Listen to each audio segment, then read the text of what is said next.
dos jogos que não valem nada, talvez seja o mais interessante, né?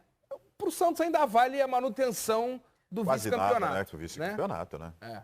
Quase nada. É. Mas um vice-campeonato vale muito. Ih, derrubei o Cruz, então. Não, e a questão financeira, né? De ganhar um pouco mais do que se ficar em terceiro.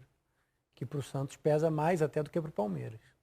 E para o Flamengo, assim, a meta do Jesus, o jeito que ele estava usando para deixar os jogadores pilhados é quebrando um recorde atrás do outro, e agora o Flamengo quebra os próprios recordes, né?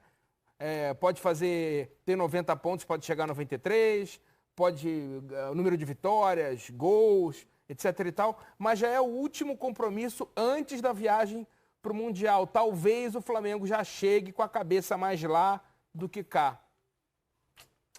Ou não? Eu não sei. Olha, eu vou atropelar o Rafa. Não, manda ver. Atropela. Atropelar o Rafa. Eu penso um pouquinho diferente, essa coisa de recorde, de número, é só nós que lidamos com isso. Não, mas o Jesus tem falado isso aí. Mas eu acho que ele desvia um pouquinho. Que é discurso, assim, É manter os jogadores concentrados. O objetivo dele é manter os jogadores concentrados, focados, porque agora é o último jogo, não tem mais jogo. Então, por que eu vou relaxar agora? O intervalo fica ainda muito maior. Você vê, o exemplo do William Arão no final do jogo foi brigar por acréscimo quando estava ganhando de 6-1. Ou seja, quer jogar. Então, eu acho que mais essa coisa do Jorge Jesus, que faz com muita inteligência esse paralelo, ele quer manter o time dele focado, na intensidade o máximo, concentrado, entendeu? E números é uma coisa nossa. Olha ele aí, ó. Um dos maiores desafios do treinador no Brasil é a capacidade de mobilização do grupo de jogadores. É muito fácil desmobilizar. E aí é um mérito que a gente pode falar para o Jesus, como pode falar Thiago Nunes / Eduardo Barros agora no Atlético, né, que venceram a Copa do Brasil e mantiveram uma batida muito forte dentro do Campeonato Brasileiro. É muito comum o time entrar no modo férias. Ou, no caso do Flamengo, se poupar pelo objetivo maior, a disputa do Mundial.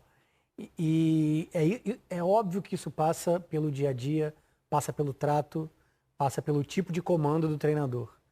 As gerações vão mudando, talvez hoje seja muito mais difícil ter essa relação com um grupo de atletas mais esclarecido, com mais coisas para desviar o foco, com grupo capacidade... de WhatsApp, então, capacidade Instagram. Financeira. Se você fizer um paralelo, 24 horas do dia, o atleta que dorme bem, dorme 8, treina estourando, fica no clube 3 horas num dia, vai. Você pensa na quantidade de tempo ocioso desse jogador de futebol. Por mais que ele viaje muito, óbvio. Tô falando assim, numa média, ele estando no Rio, no caso do Flamengo, e treinando num dia normal. É muito tempo sem fazer nada. E é muito fácil desvirtuar, é muito fácil não pensar no jogo, não pensar na carreira. Mente vazia, oficina do diabo. Então, e é muito pouco tempo de contato com o atleta, se você for pensar em 2 horas diárias, para você dar o seu recado. Esse trabalho é muito sensível e é fundamental. Então, assim, não estou dizendo que o treinador paizão resolve a parada, o motivador resolve a parada, porque eu acho que é uma questão geracional. O cara que fazia isso na década de 90, talvez não fazendo da mesma forma, não encontre o mesmo resultado em 2019.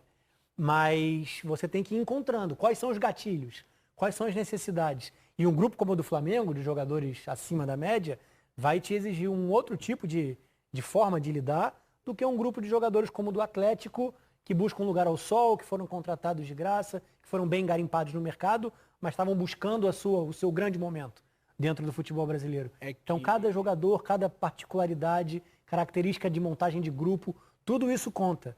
E é um baita mérito do Jorge Jesus com esse grupo, como o Júlio está falando, como eu cito o Atlético, porque eu acho que também é um trabalho fantástico que foi feito em 2019. O Jesus motiva pilhando, não é só no discurso, né? É cobrando na beira do campo, cobrando no treinamento, não é da boca para fora, não é motivacional. Ele cobra dos caras na real. Vocês falaram do Arão do Arão no final do jogo, né? É como ele vive. Mas hoje talvez seja melhor, porque até pegando o próprio Santos de exemplo, que joga contra o Flamengo na Vila no domingo.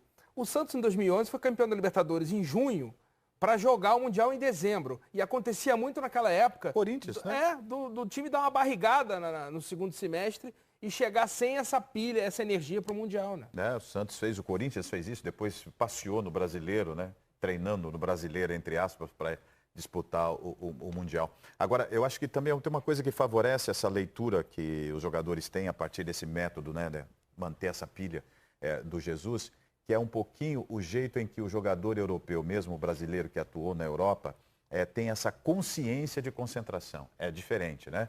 Então ele tem um time que a metade passou na Europa.